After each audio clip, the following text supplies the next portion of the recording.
Okay, so today we're picking up with the election process and how that whole thing works.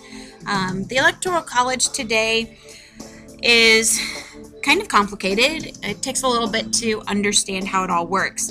As people vote, what you're doing is you are casting your vote for presidential electors. You're not actually voting for the president because it's not a direct popular vote. If it was, that we would have had a couple of different presidents in our past. So how this all works. What you're voting for is presidential elector. Well, what's an elector? An elector is chosen by popular vote in every state. And what these people do, and so, well, hold on, let me back up. You have Democratic electors and you have Republican electors. And depending on who wins the state, that's the group of electors that goes and casts the final vote. So what they do is they meet at the Capitol, the state Capitol, on the Monday after the second Wednesday in December, after all the votes have been tabulated up and we figure out who wins the state by popular vote. And so they go down to the Capitol and they cast their final ballot. And that ballot is signed and sealed and then sent to Washington. And so the real election doesn't take place until January, when you have the formal election of the president, when they count up all the electoral votes. Now, so that's kind of how it works for the most part. These electors go down and they make their decision of who they're voting for. Now, there's some problems with that, and we're going to get into that. So we're going to look at some of the flaws of the Electoral College. And the first one is that the winner of the popular vote does not always win the presidency. So just because they got the most votes doesn't mean they always win. And that's kind of a problem. There's two factors with that. The first is that this electoral college system is set up with a winner-take-all feature. Basically, even if you win the majority of the popular vote, doesn't matter because all of your electoral votes go to the winner. So what's that mean? Well, that means that if you win the popular vote nationwide, doesn't matter because it depends on the number of electors per state, and that's the winner that matters. So when you look at the distribution of electoral votes, that's a second factor for why this is such an issue. The first is, distribution of the electoral votes, that you get one vote for all of your members of Congress, basically. And so, like, states like California, with a lot of population, they get 54 electoral votes in California. That's about one electoral vote for every 55,000 people. In Alaska, they only get 3 electoral votes. And so that means each one of their electoral votes represents 183,000 people. So their electoral votes represent 3 times as many people as. So the voter distribution is off. It's not exactly the way it should be. So that's part of what causes the problem. And we can look at like lots of different examples. There's 4 examples on how the winner of the popular vote does not actually win the election. 1824, Jackson versus John Quincy Adams. Adams wins even though he had roughly 75,000 less votes than Andrew Jackson. In 1876, Tilden versus Hayes. Again, Hayes wins even though he had significantly less amount of votes. And 1888, Cleveland versus Harrison. Harrison wins even though he has roughly 100 million less, or 100,000 less votes. And most recently, Al Gore beat George Bush in the popular vote, but Bush wins the Electoral College in the election of 2000. And you guys did a case brief on that, on how that all turned out, why they counted certain votes and why they didn't. So that's one of the problems of the Electoral College. Not always does the winner of the popular vote actually win the election. The second is that there is nothing anywhere, nothing in the Constitution, nothing in the political parties, their rules and regulations, nothing requires these electors to vote for the candidates that were favored by the popular vote.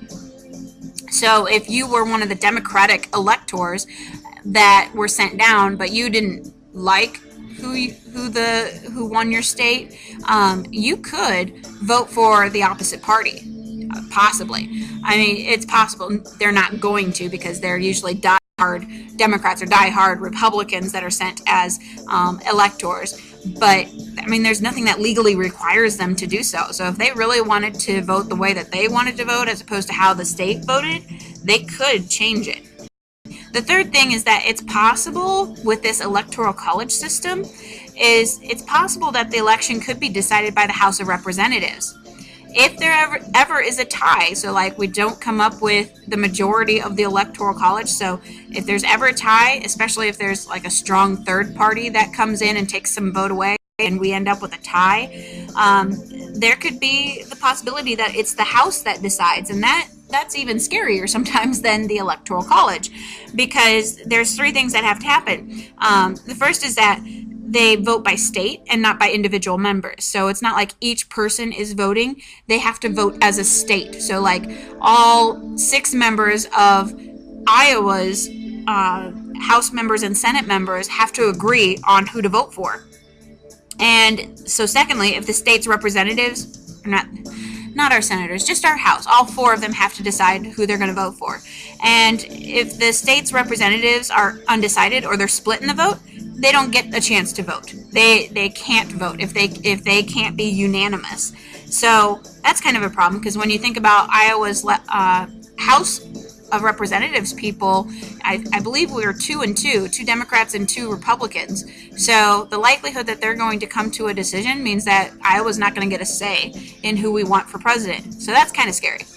The third is that the Constitution requires a majority for a president to win in the House of Representatives. So that means out of the 50 states, they need to have 38 to get a 60%. So they need to have 38. And if there's a strong third party, like what led to the situation, that could throw it off. And so it could be possible that they are not going to be able to make a decision. So there's just a lot of kind of really weird rules and regulations that make the Electoral College kind of a poor system for how to get a president. So throughout our history, we've seen a lot of proposed changes on how to fix this and how to make it better.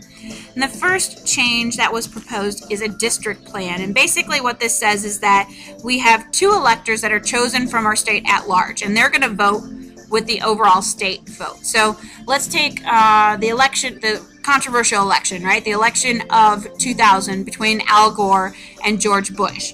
In Iowa, at that time, we had 5 representatives and 2 senators. And so we had 7 electoral votes. Iowa in the 2000 election voted with Al Gore. And so if we went with the district plan, 2 of our electors would vote at large. They would vote with the overall state vote. So they would vote for Al Gore. The rest of the electors are going to be chosen from their congressional districts, and they vote with the majority of the votes in their district.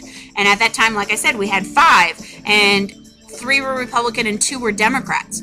And so you can about guess, because of who the representatives were, that we'd probably have 3 districts that voted with Bush and 2 that voted with Gore, most likely. I don't have it right in front of me, but I'm guessing that's how it would have been. So we would have, according to this then, we would have 3 electoral votes that went with Bush, and 2 of those 5 would go with Gore. And so in total, Bush would have gotten 3 of our electoral votes, and Gore would have gotten 4 of our electoral votes, instead of all 7 of them going with Gore. And so people feel that this district plan would get better representation. It does away with the winner-take-all. That winner-take-all of, because Gore won the popular vote, he gets all of the electoral votes. So this plan would do away with that. That's kind of their solution to that. The second idea, the second plan or change would be a proportional plan.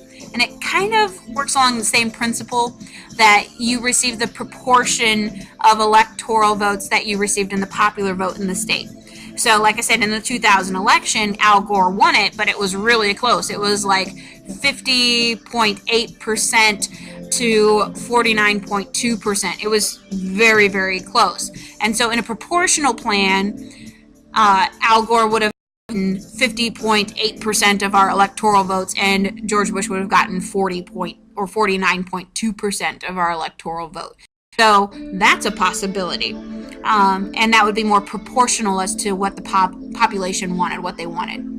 The third is that they would go with a direct popular election. Just get rid of the electoral system completely and just do a direct popular vote. But there's a lot of states that are against this, and Iowa happens to be one of those states that is very against this. And the reason for this is we're only important because of the Electoral College. If we got rid of the Electoral College, if they didn't need to have now it's 6 votes, nobody's going to be looking at Iowa. They're going to be going to where the big populations are, right? They're going to go to Florida. They're going to go to Texas. They're going to go to California. They're going to go to New York. And they're going to ignore the Midwest because we don't have a high enough population to matter in a direct population. So most people and most politicians in Iowa really want to keep the Electoral College because that's the only way we matter. That's the only reason politicians, people who are running for president, visit us, is because they need our votes. And if they didn't come to us, then they wouldn't get our 6 votes, and that would basically hand it over to their opponent. So you can kind of see both sides of it, that states with very small populations are going to want to keep the Electoral College, but there's also those out there that say, but what happens when the winner of the popular vote doesn't win the presidency? It's not a true reflection of what the American people want. So it does cause some interesting conversations to come up. So how does our president actually start running, or how do our candidates, I should say, start running for office? Well, it all starts with the nomination process. It doesn't really start there. Kind of starts there. Kind of getting ahead of myself. But anyway, so basically the presidential nomination comes with the convention, which is held the summer before the election. And there are certain features of the convention that help this election process along. The first is that there's some legal control. There's basically no legal control of the parties. The creation of the party and the nomination and convention process is all the responsibility of the parties. They are the ones that make those decisions on what they're doing and who they're going to nominate and how they nominate them. All those rules and regulations, their platform, all that stuff is arranged by the parties themselves. There's nothing in the Constitution that talks about political parties. In fact, our founding fathers rather hoped we would not have political parties because they do cause problems. The second is that convention arrangements are totally the responsibility of the convention and the party. The National Committee's job is to set up the time and place. The party that is out of power always has their convention in July, and the president party, the party that is in power, has theirs in August. And they always take into account the place where it's going to be held. Does it have enough hotels? Does it have entertainment? Can people get readily transportation? Is there a large enough venue, like a hall or a stadium that they can use?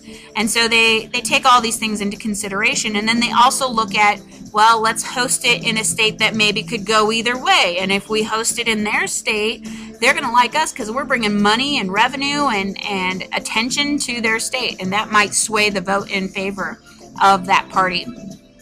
So like I said, I was kind of getting ahead of myself with the convention because the real election process begins with the primaries. And the presidential primaries are basically a selection process.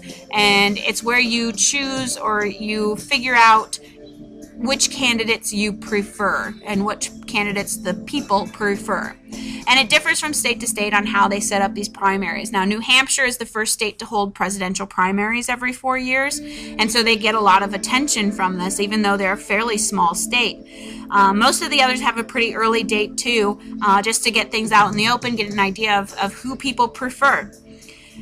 Now here in Iowa, we hold caucuses, and caucuses and conventions are kind of like primaries, but they differ a little bit in how they set it up, and it differs from state to state. But basically, the voters meet in local caucuses or state conventions, and caucuses and conventions are the oldest method for picking your delegates or your presidential preference candidates. The Iowa caucuses get the most.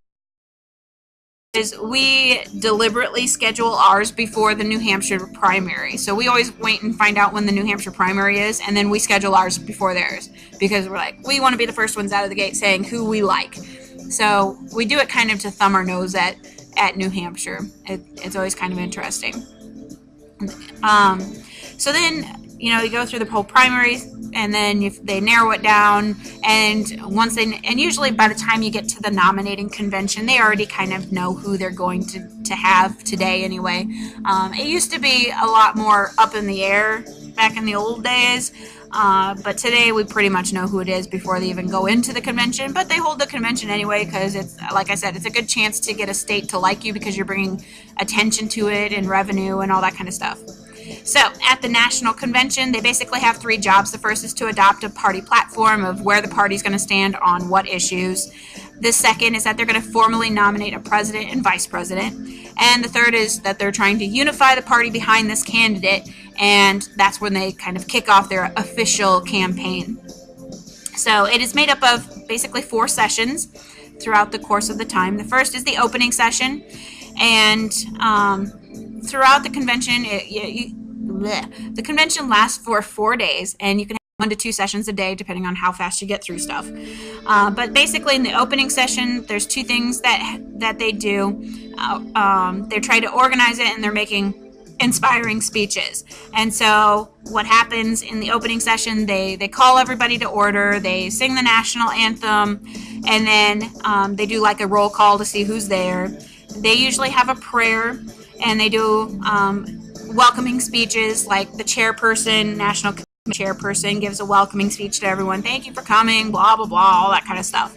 And then they usually have a keynote address on the opening session day, and it's kind of the high point of the first session. And it's usually delivered by somebody who's a very good speaker that's going to get the crowd pumped up and kind of set the tone for the rest of the 4 days. So then the second and third sessions are more speeches, and then they divide up into committees and make decisions on like the platform and how they want to run the campaign and all that kind of stuff, and reports. And so what happens is they have committees on rules, and they try adopting rules, and they create a permanent rule, like a roll call list of who's there, who's going to be voting. They also figure out who's going to run the remaining sessions. They do a committee on the platform. And that platform is their basic statement of the party and where it stands, and a campaign statement, and they're trying to appeal to as many people as possible. And so both parties tend to make their platforms pretty generic so that it can encompass more and more people. Then you have the final session, and the chief task of the final session is to nominate the party's candidates, figure out who's going to be our presidential candidate, who's going to be our vice presidential candidate. And so the names of the contenders are submitted, and they make nominating speeches, and then they do a seconding speech saying, I nominate and I second this nomination, kind of thing. And then they ballot. And what they do with the ballot is they're just taking a preliminary poll on who's voting which way. And if a person gets the majority of the votes, then they become the presidential nominee. And then they go through the whole process again to choose a running mate. Now, if they don't come up with a majority right away, then they do a bunch of like behind the scenes work of, well, I think you really should vote for this person. And so then they do the whole nominating process all over again just to get to that point where they can have a presidential nominee. Then the presidential candidate is going to give their acceptance speech, and then it's just basically a big party after that, celebrating. They always show the release of the balloons coming down on people, and then they party all night long and have a great time. So that's basically what happens in the nominating session and what they do.